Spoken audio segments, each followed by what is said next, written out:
Bonjour, Kinamagan in Ireland and Dishnikas, and welcome to this edition of Social Studies Explorer. Today's episode, can you believe it?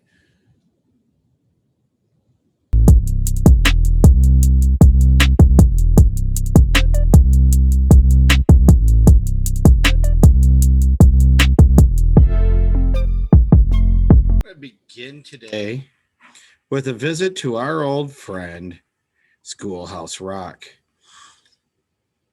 And I'm going to play this video reminding you of a bill to build this background knowledge for today's lesson.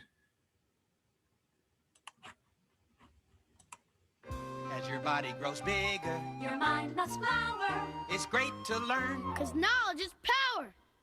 it's Schoolhouse Rocky, the chip off the block of your favorite schoolhouse, Schoolhouse Rock. I'm just a bill.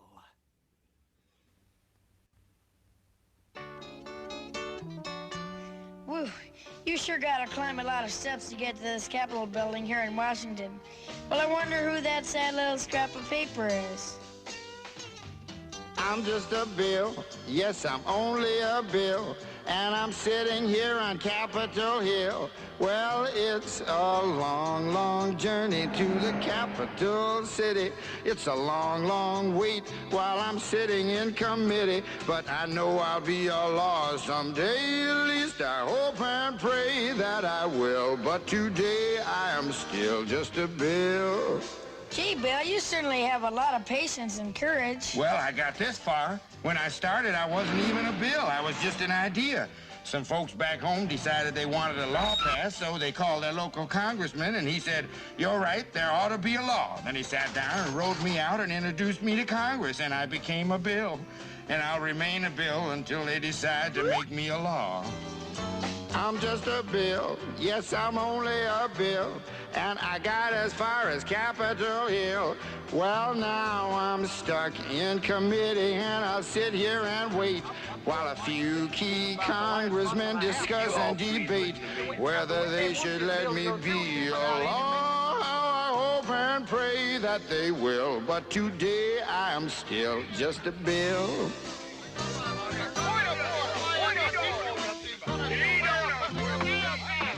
Listen to those congressmen arguing. Is all that discussion and debate about you? Yeah, I'm one of the lucky ones. Most bills never even get this far. I hope they decide to report on me favorably, otherwise I may die. Die? Yeah, die in committee. Oh, but it looks like I'm gonna live. Now I go to the House of Representatives and they vote on me. If they vote yes, what happens? Then I go to the Senate and the whole thing starts all over again. Oh, no. Oh, yes. I'm just a bill. Yes, I'm only a bill. And if they vote for me on Capitol Hill, well, then I'm off to the White House where I'll wait in a line with a lot of other bills for the president to sign. And if he signs me, then I'll be a law. How I hope and pray that he will. But today I am still just a bill. You mean even if the whole Congress says you should be a law, the president can still say no? Yes, that's called a veto. If the president vetoes me, I have to go back to Congress and they vote on me again, and by that time you're so By old. that time, it's very unlikely that you become a law. It's not easy to become a law, is it? No, but how I hope and pray that I will. But today I am still just a bill. He signed your bill. Now you're a law. Oh, yes.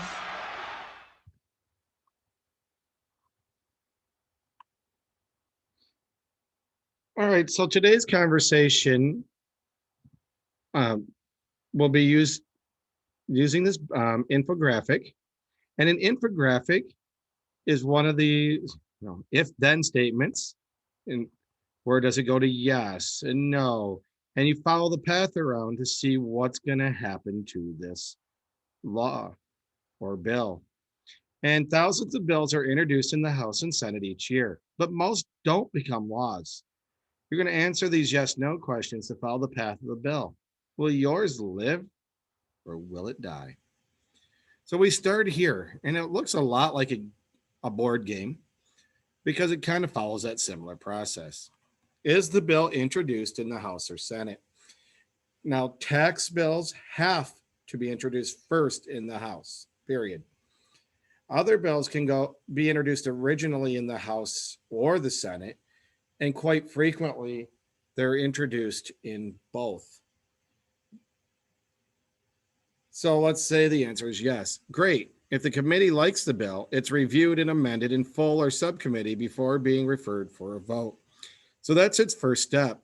A small panel of between 7 and 15 representatives or senators will talk about it. They'll debate the pros and cons. They might debate the constitutionality of it all. And if they approve of it, it follows this green yes. So let's follow the yes part. Well, let's follow the no part first. No. Well, dead. Over 90% of bills die in communities or committees. That means poor bill will never become a law, at least not in its current form. Now, could it be reintroduced at a later time? Absolutely. Some bills are introduced at the beginning of almost every single congressional session, which is generally 2 years. So no means BILL-ieve to it. But let's say yes. Next, it moves, so the committee approves, and it's going to go to the floor. And by the floor, I don't mean like the thing you're standing on, but the floor of the House of Representatives or the Senate, where everyone else is to debate. Now, does it get approved? And let's say no. At least half the bills that make it to a floor vote don't get approved. And you see above this, no, there's another thing, a filibuster. In the Senate, members can give a speech so long that it delays a floor vote or forces members to compromise. Some bills require 60 senators to end a filibuster. In the old days, a filibuster literally required the member to keep talking, although that is not a thing anymore. And there's a lot of debate about a filibuster, as 41 members out of 100 could essentially overrule 59 members.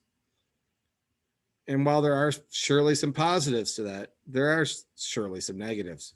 But let's just say it was yes. Oh, and first when it gets, so it started in the House, it goes to the Senate. If it started in the Senate, it goes to the House. But to pass in the other chamber, the bill must go through the steps again. So you'll go back to the top, assuming that they're not being done at the same time. So has it been introduced? Yep. Did the committee approve it? Yep. Did it pass the floor vote? Yep. Did it pass the other chamber? Yep.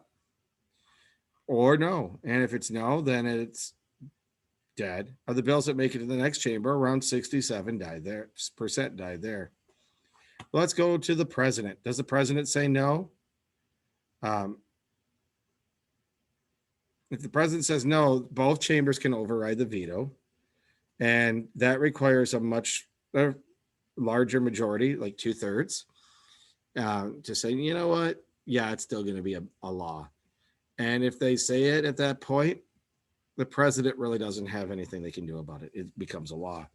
If the president signs it, it becomes a law, and bill is no longer bill. Bill is a law. And you see the data there that less than 1% of vetoes are ever overridden. Members of the president's party tend not to want to override the president because the president is viewed as the head of the party. But occasionally there is a bill important enough that Congress will say, you know what, we're passing this anyway, period. Hopefully this video and infographic has given you an idea of the process of how a bill becomes a law.